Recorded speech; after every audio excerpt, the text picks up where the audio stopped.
JNN news కి స్వాగతం. Bulletin లో ముందుగా హెడ్లైన్స్. బీజేపీ రాష్ట్ర ప్రధాన అధికార ప్రతినిధి శ్రీ ఎన్వి సుభాష్ మీడియాతో మాట్లాడుతున్నారు.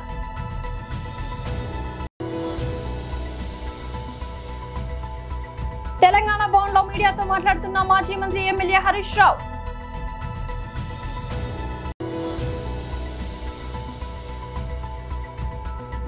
వైఎస్ఆర్సీపీ నాయకుల ప్రెస్ మీట్.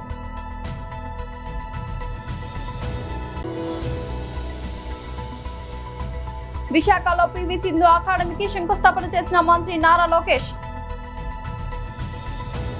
బీజేపీ రాష్ట్ర ప్రధాన అధికార ప్రతినిధి శ్రీ ఎన్వి సుభాష్ మీడియాతో మాట్లాడుతున్నారు. మీడియా మిత్రులకు అందరికీ కూడా స్వాగతం పలుకుతూ,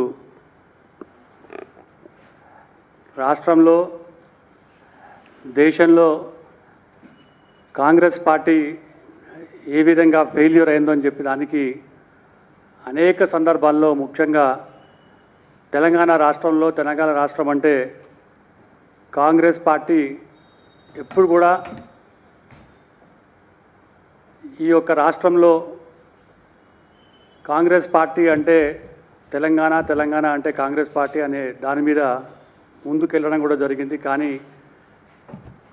దేశంలో ఎక్కడ కూడా కాంగ్రెస్ పార్టీ ఏ రాష్ట్రంలో ఉన్నా కూడా మంచి కార్యక్రమాలు చేస్తారని చెప్పి ప్రజలు ఓటేస్తే వారు అనేకమైన ఇబ్బందులు పడుతున్నారు. ఒక్కసారి మనం రాష్ట్రంలో కనుక చూస్తే, తెలంగాణ రాష్ట్రంలో 2023లో ఎప్పుడైతే రేవంత్ రెడ్డి గారు పిసిసి ప్రెసిడెంట్గా ఉన్నారో ఆ రోజు నుంచి ఇప్పటి వరకు ఒక మంచి పనులు చేస్తారని చెప్పి ప్రజలు 30 నెలల నుంచి ఆచితూచి వెయిటింగ్ చేస్తుంటే వాళ్ళకు వెయిటింగ్ పీరియడ్ అయిపోయి ఈరోజు అన్ఫుల్ఫిల్డ్ ఎలక్షన్ ప్రామిసెస్ అంటారు. ఏ ఒక్క శాఖలో చూసినా కూడా ఈరోజు తెలంగాణ రాష్ట్రంలో కాంగ్రెస్ పార్టీ ఫెయిల్యూర్ అనే దానికి ఒక 1000 పేజీల పుస్తకం కూడా రాసే ఒక ప్రక్రియ కూడా భారతీయ జనతా పార్టీ కూడా స్టార్ట్ చేస్తుంది. ఇందులో ముఖ్యంగా టైం ఫ్రేమ్ పెట్టినారు. 100 రోజుల్లో మేము ఇన్ని ప్రాజెక్టులు, ఇన్ని హామీలు మొత్తం అమలు పరుస్తారని చెప్పి 100 రోజుల్లో ఎవ్వరు కూడా అడగలేదు, వాళ్ళే పెట్టుకున్నారు. అందులో యువకులకు ఉద్యోగ అవకాశాలకు, విద్యకు, వైద్యానికి, రైతులకు, అలాగే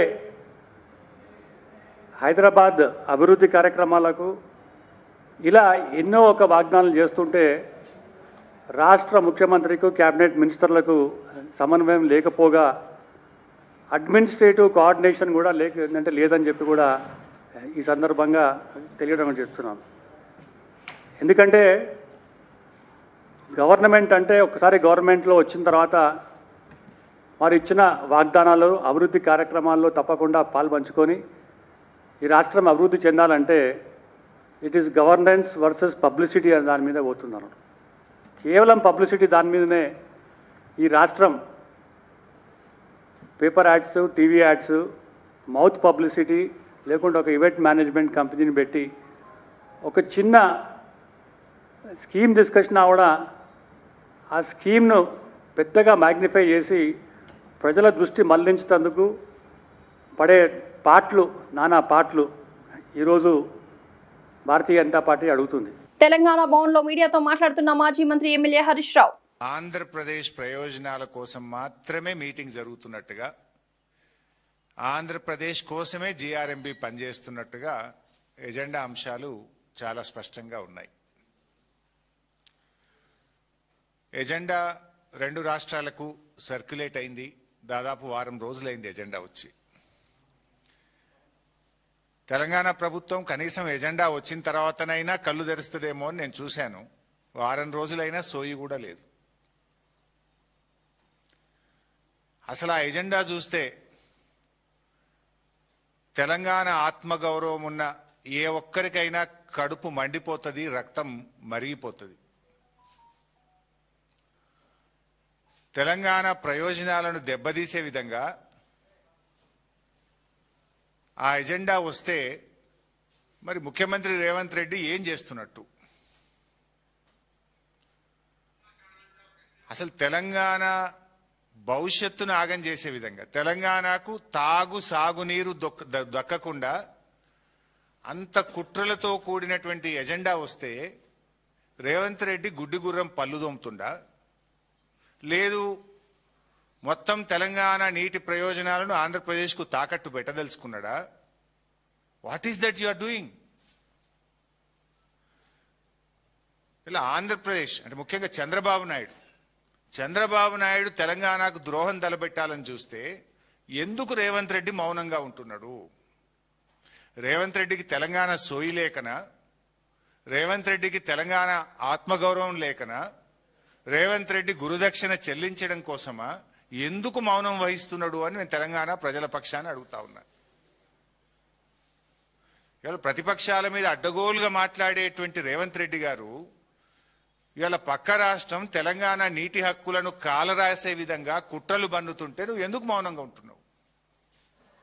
మాట్లాడితే గుడ్లు వీక్తా, పేగులు మెడలేసుకొని తిరుగుతా అని ఒంటి కాలు మీద లేనిపోని దానికి ప్రతిపక్షాల మీద విరుచుకుపడే నువ్వు తెలంగాణ జాతి ప్రయోజనాలు, ఈ రాష్ట్ర ప్రయోజనాలను శాశ్వతంగా సమాధి కట్టేటువంటి విధంగా ఇవాళ పక్క రాష్ట్రం కుట్రలు చేస్తూ ఉంది. అది ఎజెండా మీదకి వస్తే ఎందుకు నువ్వు మాట్లాడతలేవు?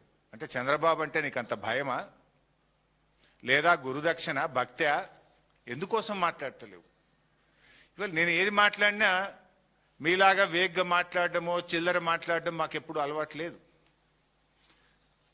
This is the agenda.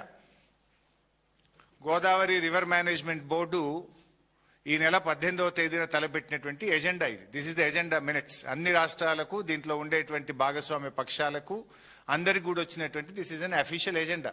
YSRCP నాయకుల ప్రెస్ మీట్. ముందుగా పాత్రికేయ మిత్రులకు నమస్కారం. ఈరోజు గోపాలపురం నియోజకవర్గం దేవరపల్లి పొగాకు రైతుకి బాసటగా పొగాకు రైతు గోడు ఆశాంతం విని రైతుకి మనోధైర్యాన్ని ఇవ్వడానికి వచ్చిన జగన్మోహన్ రెడ్డి గారి పర్యటనని తూర్పు పశ్చిమ గోదావరి జిల్లాలో ఉన్నటువంటి పొగాకు రైతాంగం అంతా కూడా వారి కష్టాన్ని వినిపించడానికి, వారి కష్టానికి గొంతై దేశవ్యాప్తంగా వినపడేటట్టు చేయడానికి వచ్చిన జగన్మోహన్ రెడ్డి గారికి వారిచ్చినటువంటి స్వాగతం ఒక అపూర్వ ఘట్టం. అలాగే నిన్ననే కూటమి సంబంధించినటువంటి శాసనసభ్యులు కూటమిగా కూర్చుని ఒక ప్రకటన చేశారు. వారి ప్రకటనకి ఒక శరాఘాతం అనొచ్చు, లేకపోతే సరైన సమాధానం అనొచ్చు. అంటే పొగాకు రైతుని గంజాయి రైతులు అనేటువంటి మాట ఏదైతే అహంకారపూరిత శాసనసభ్యులు పత్రికా సమావేశాల్లో చెప్పారో నిన్ననే మేము చెప్పాం. వారు తక్షణమే పొగాకు రైతులకు క్షమాపణ చెప్పాలని. ఇవాళ పొగాకు రైతులందరూ కూడా వారి కళ్ళు తెరుచుకునేలాగా ఈ పర్యటనలో 2 కిలోమీటర్ల దూరం సుమారు 3 గంటల సేపు సాగినటువంటి తీరు, జగన్మోహన్ రెడ్డి గారి వెంట వారు నడిచినటువంటి తీరు చూసినట్లయితే ఇప్పటికైనా కళ్ళు తెరుచుకోవాలి. అంటే నిద్ర నటిస్తున్న ఈ ప్రభుత్వం, రైతుని పట్టించుకొని ఈ ప్రభుత్వం, రైతు ఏ పంట వేసినా గిట్టుబాటు ధర కల్పించలేని ఈ ప్రభుత్వం, పంట వేయడానికి కనీసం యూరియా సప్లై చేయలేనటువంటి ఈ ప్రభుత్వం, కనీస మద్దతు ధర ఏ పంటకి కూడా, వరి కానీ, మొక్కజొన్న కానీ, మిర్చి కానీ, టమాటా కానీ, ఉల్లి కానీ, మామిడి కానీ, ఒక్కటి కాదు పొగాకు కానీ ఏ రైతుకి ఏ పంటకి గిట్టుబాటు ధర లేదు. వారి నోట వచ్చినటువంటి మాట ఏమిటంటే ఒకే ఒక పంటకి గిట్టుబాటు ధర వస్తుంది, దానికంటే అధికంగా వస్తుంది, అది గంజాయి. పండించేది ఎవరంటే వారికే తెలుసు. గంజాయి ఈ రాష్ట్రంలో విచ్చలవిడిగా దొరుకుతుందని వారి పత్రికలే రాస్తున్నాయనంటే పండించేది ఎవరో తెలియని వాళ్ళ ఈ నాయకులు. గంజాయి పట్టుబడినటువంటి ప్రతి సందర్భాల్లో ఎక్కడి నుంచి వస్తుంది గంజాయి అనేటువంటి విషయం తెలిసినా కూడా యంత్రాంగానికి స్వేచ్ఛ ఇవ్వనటువంటి, గతంలో ఒక ఆయన అన్నాడు, మేము కనుక పోలీసులకి గత ప్రభుత్వంలో పోలీసులకి స్వేచ్ఛ ఇస్తే 24 గంటల్లో గంజాయిని నిర్మూలిస్తామనేటువంటి మాట. సాగర నగరం విశాఖపట్నం క్రీడా రంగంలో మరో కీలక ముందడుగు పడింది. భారత స్టార్ బ్యాడ్మింటన్ క్రీడాకారిణి పివి సింధు ఏర్పాటు చేస్తున్న సెంటర్ ఫర్ స్పోర్ట్స్ ఎక్సలెన్స్ నిర్మాణ పనులకు రాష్ట్ర ఐటీ విద్యాశాఖ మంత్రి నారా లోకేష్ బుధవారం శంకుస్థాపన చేశారు. అరిలోవా సమీపంలోని తోటగరువులో ఈ అకాడమీని నిర్మించనున్నారు. ఈ కార్యక్రమానికి హాజరైన మంత్రి లోకేష్ కు పివి సింధు, ఆమె కుటుంబ సభ్యులు, క్రీడా శాఖ మంత్రి మండిపల్లి రాంప్రసాద్ రెడ్డి, స్థానిక ప్రజా ప్రతినిధులు ఘన స్వాగతం పలికారు. అనంతరం పివి సింధు క్రీడా శాఖ మంత్రితో కలిసి లోకేష్ శాస్త్రోక్తంగా భూమి పూజ నిర్వహించి నిర్మాణ పనులను లాంఛనంగా ప్రారంభించారు. ఈ సందర్భంగా ఏర్పాటు చేసిన శిలా ఫలకాన్ని ఆయన ఆవిష్కరించారు. అనంతరం అకాడమీ భవన నమూనాను క్రీడాకారులకు అందుబాటులోకి తీసుకురానున్న అత్యాధునిక సౌకర్యాలను మంత్రి లోకేష్ ఆసక్తిగా పరిశీలించారు. అకాడమీ లక్ష్యాలు, వసతుల గురించి సింధును అడిగి తెలుసుకున్నారు. ఈ ప్రాజెక్టుపై రూపొందించిన ప్రత్యేక ఆడియో విజువల్ ఏవి ప్రజెంటేషన్ ను వీక్షించారు. ఈ కార్యక్రమంలో టీడీపీ రాష్ట్ర అధ్యక్షుడు పల్లా శ్రీనివాసరావు, ఎమ్మెల్యేలు Ganta Srinivasa Rao, Velagapudi Ramakrishna Babu, SAAP chairman Animini Ravi Naidu, SAAP MD Bharani, green co energy director Chalamalasetty, Swathi తదితరులు పాల్గొన్నారు. భద్రాద్రి కొత్తగూడెం జిల్లా భద్రాచలం వద్ద గోదావరి నదిపై నిర్మిస్తున్న 2వ బ్రిడ్జ్ పనులను రాష్ట్ర రోడ్లు భవనాల శాఖ మంత్రి తుమ్మల నాగేశ్వరరావు బుధవారం క్షేత్రస్థాయిలో పరిశీలించారు. పనుల పురోగతిపై అధికారులతో మాట్లాడి పలు కీలక సూచనలు చేశారు. మంత్రి తుమ్మల ముఖ్యాంశాలు: ఈ నెలలోని రాకపోకలు, నిలిచిపోయిన బ్రిడ్జి పనులను యుద్ధ ప్రాతిపదికన పూర్తి చేశామని, ఈ నెలలోని 2 బ్రిడ్జిపై వాహనాల రాకపోకలు పునః ప్రారంభిస్తామని స్పష్టం చేశారు. వరద రక్షణ చర్యలు: బ్రిడ్జ్ అప్రోచ్ రోడ్డు వరద కోతకు గురి కాకుండా బలమైన రిటైనింగ్ వాల్ ను నిర్మిస్తున్నట్లు తెలిపారు. ట్రాఫిక్ తిప్పలకు చెక్: 2015 గోదావరి పుష్కరాల సమయంలో ఒకే బ్రిడ్జ్ ఉండడం వల్ల లక్షలాది మంది భక్తులు, ప్రజలు తీవ్ర ట్రాఫిక్ ఇబ్బందులు పడ్డారని గుర్తు చేశారు. వచ్చే ఏడాది జరగనున్న గోదావరి పుష్కరాల నాటికి ఈ 2వ బ్రిడ్జ్ అందుబాటులోకి రావడంతో భక్తులకు ఎలాంటి ట్రాఫిక్ కష్టాలు ఉండవని హామీ ఇచ్చారు. జాతీయ రహదారిని భద్రాచలం మీదుగా వెళ్ళేటట్టుగా ప్రయత్నం చేసి 2వ బ్రిడ్జిని కూడా శాంక్షన్ చేసుకున్నాం. కాకపోతే ఇది చాలా సంవత్సరాలుగా నత్తనడక నడిస్తే గత సంవత్సరం పూర్తి చేసి ఈ యొక్క 2వ బ్రిడ్జిని కూడా మనం ప్రారంభించుకున్నాం. కాకపోతే గోదావరి వరదల వల్ల కొంత స్లోపు బ్రిడ్జ్ దగ్గర మట్టిది అవుతుందని చెప్పి దానికి మళ్ళీ రిటైనింగ్ వాళ్ళు కట్టేసి కంప్లీట్ చేస్తున్నాం. ఈ నెలలో దీన్ని ఉపయోగంలోకి తీసుకురావాలని చెప్పి అధికారులకు చెప్పడం జరిగింది. దీని ద్వారా రేపు రాబోయేటటువంటి పుష్కరాల్లో భద్రాద్రి పుణ్యక్షేత్రాన్ని దర్శించుకునేటటువంటి వాళ్ళకి ట్రాఫిక్ ఇబ్బందులు లేకుండా చేయాలనేది ప్రధాన లక్ష్యం. దీని ద్వారా ఛత్తీస్గఢ్, ఒరిస్సా రాష్ట్రాలకి అనుసంధానంగా ఈ రహదారి ఉంటుందని చెప్పి థ్యాంక్ యూ. స్థానిక చేపల మార్కెట్ జలపుష్ప భవన్ చేపల వ్యాపారుల ఆందోళన. ఈ సందర్భంగా వారు మాట్లాడుతూ మున్సిపల్ కార్పొరేషన్ కు ₹1,00,000 చెల్లిస్తున్నామని, గిట్టని వారి మాటలు నమ్మి చెత్తను సిబ్బంది తీయడం లేదని నెల్లూరు జలపుష్ప భవన్ సొసైటీ ప్రెసిడెంట్ అరుణ, డైరెక్టర్లు పిట్ల కవిత, పద్మ, వెంకటేశ్వరమ్మ తదితరులు ఆందోళన వ్యక్తం చేశారు. ఇంతకాలం చెత్తను శుభ్రం చేసే మున్సిపల్ సిబ్బంది ఉన్న ఫలంగా చెత్తను తీయడం లేదన్నారు. తామే శుభ్రం చేసుకోవాలంటున్నారన్నారు. అడగడానికి వెళ్తే కమిషనర్ ని సైతం కలవనీయలేదన్నారు. మున్సిపల్ సిబ్బంది చెత్తను శుభ్రం చేసి తమకు న్యాయం చేయాలని కోరుతున్నారు.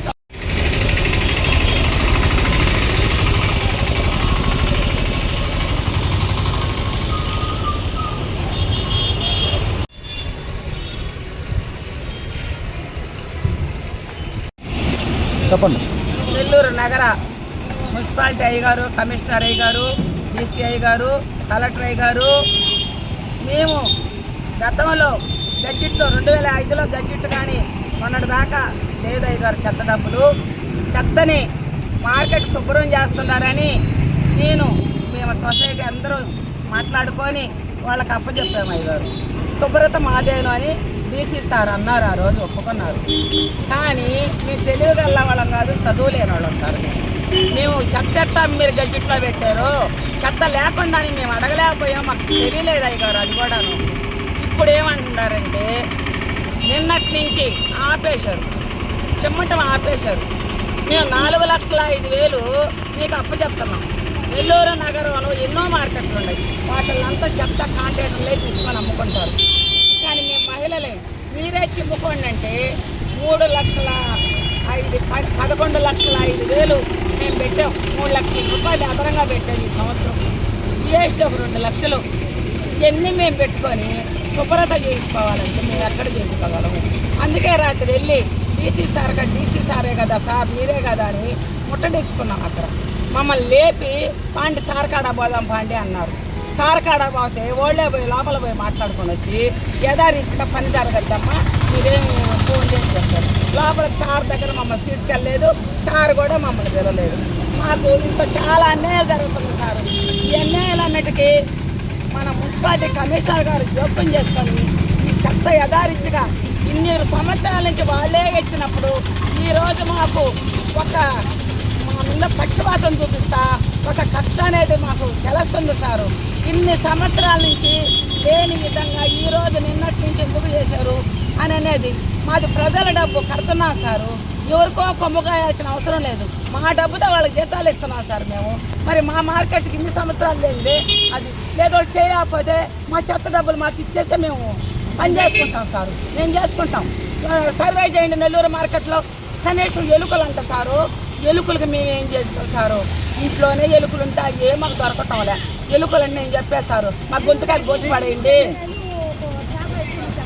మా గొంతుకాయలు కోసేస్తే ఎలుకల్ని మేమన్నా మీరు చేయగలుగుతారేమో అని చెప్పాను. కాబట్టి దయచేసి సొసైటీని నష్టం చేయొద్దు. మా మార్కెట్లో జనము మా కానోళ్ళు ఎన్నో లెటర్లు ఎన్నో పెడతారు, అవన్నీ నమ్మొద్దు. దయచేసి చెత్త శుభ్రం చేయాలా. కమిషనర్ సార్ ఉన్నారు, సార్ మమ్మల్ని అమ్మగా రానిలేదు సారు. అయ్యగారి దగ్గర మమ్మల్ని రానిలేదు, బయటనే పంపించేశారు. మా కాడ డబ్బు కదా, మాకు చెత్త శుద్ధం చేయాలా, మార్కెట్లో నీట్గా వాళ్ళు చెయ్యాలా. మాకు గైడెన్స్ ఇస్తే మేము నీట్గా పెట్టుకుంటాము. ముందు వాళ్ళే తీసేస్తారు అయ్యగారు. ఇప్పుడు మరి ఎందుకు అని మాకు అర్థం కావట్లేదు అయ్యగారు. నిన్న మధ్యాహ్నం నుంచి ఆపేశారు అయ్యగారు. అది మేము యాడ్ చేసుకోగలం అయ్యగారు. చెప్పు, ఇలాంటిది ముందే కానీ చెప్పుంటే పాట రోజు మేము తీసుకుంటామో లేదో అయ్యగారు. ఆ రోజు నా పేరు అరుణ, సొసైటీ ప్రెసిడెంట్ని. అందరూ అధికారులకి నమస్కారం. కాకపోతే మార్కెట్టు ఆ వాటాన ఎప్పుడూ లేని విధంగా ఈ సంవత్సరం పాట ఎక్కువగా పెట్టుకున్నాము. అందువల్ల మా మార్కెట్ శుభ్రం చేయరా, చేసేవాళ్ళు ఎవరు లేరా. తక్కువ పాడినప్పుడు తక్కువకి తీసుకున్నప్పుడు అంతా వచ్చి నీట్గా శుభ్రంగా చేసేది, నీళ్లు పంపించేది, అవన్నీ చేసేది. మనుషులు 12 మంది ఉండేది, 15 మంది ఉండేది. కానీ ఇప్పుడు ఎక్కువ పెట్టి పాడుకోవటం వల్ల మాకు కనీసం ఒక్కరిని కూడా లేకుండా చేసేసారు. ఇది మరీ అన్యాయం సార్. అందుకని మాకు మనుషులను పంపించి మార్కెట్ శుభ్రంగా పెట్టింది సార్. అంతకుముందు ఎట్లా పంపిస్తుండారు 11 మంది 12 మంది చేయాలి. ఇప్పుడు మున్సిపాలిటీ వాళ్ళే కదా సార్, పాట ఆడే కదా పెట్టాము. 12 లక్షలు కట్టేది మున్సిపాలిటీ. కమిషనర్ గారు వాళ్ళని మాకు పంపించాలి కదా మేడం. ప్రతి సంవత్సరం వాళ్ళే కదా పంపించేది. ఇన్నేళ్ళు వాళ్ళే పంపించారు. కానీ నిన్నటాంచి మార్కెట్ అసలు గబ్బు కొట్టేసి కనీసం 20 మంది పడిపోయారు. ఎల్ఐసిలో 6.5% FPOను వ్యతిరేకిస్తూ AIIA పిలుపు మేరకు నేడు దేశవ్యాప్తంగా భోజన విరామ సమయంలో నిరసన ప్రదర్శనలు జరిగాయి. ఈ సందర్భంగా వారు మాట్లాడుతూ 5 కోట్ల రూపాయల ప్రభుత్వ మూలధనంతో సెప్టెంబర్ 1, 1956న ప్రారంభమైన ఎల్ఐసి నేడు 59 లక్షల కోట్ల మేర ఆస్తులు సమకూర్చుకున్నదని, ప్రపంచంలోని పేరొందిన యాపిల్, జనరల్ ఎలక్ట్రిక్ సంస్థల కన్నా ఐక్యరాజ్య సమితిలోని 75% దేశాల ఆర్థిక వ్యవస్థల కన్నా ఎల్ఐసి పెద్దదని, మొత్తం 40 కోట్ల వ్యక్తిగత గ్రూప్ పాలసీదారులతో ఎల్ఐసి ప్రపంచంలోని 3వ స్థానంలో నిలుస్తుందన్నారు. ఏడాదికి 3.5 లక్షల కోట్ల నుండి 4 లక్షల కోట్లు దేశ అభివృద్ధికి పెట్టుబడులు ఇచ్చే పరిస్థితి ఎల్ఐసి పనితీరుకు అద్దం పడుతుంది. 1956 నుండి ఇప్పటి వరకు దేశ ఆర్థిక వ్యవస్థలో 51 లక్షల కోట్లు పెట్టుబడులు పెట్టి దేశ ప్రజానీకానికి ఎల్ఐసి విశేష సేవలు అందిస్తున్నదన్నారు. సంస్థ పాలసీదారుల ప్రయోజనాలను ప్రమాదం అయ్యే ఈ విధానాన్ని వ్యతిరేకిస్తున్నామని తెలిపారు.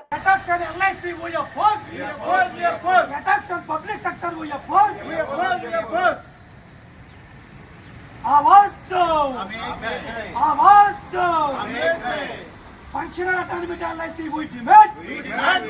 Functional autonomy to LIC we demand.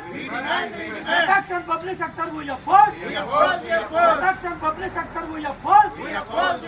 Save public sector. Save public sector. Initial public sector we oppose. IPO and LIC we oppose. Thank you, comrades.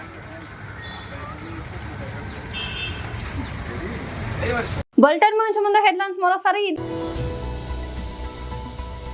BJP రాష్ట్ర ప్రధాన అధికార ప్రతినిధి శ్రీ ఎన్వి సుభాష్ మీడియాతో మాట్లాడుతున్నారు.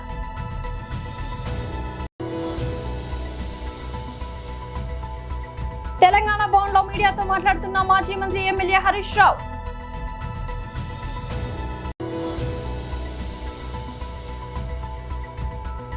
వైఎస్ఆర్సీపీ నాయకుల ప్రెస్ మీట్.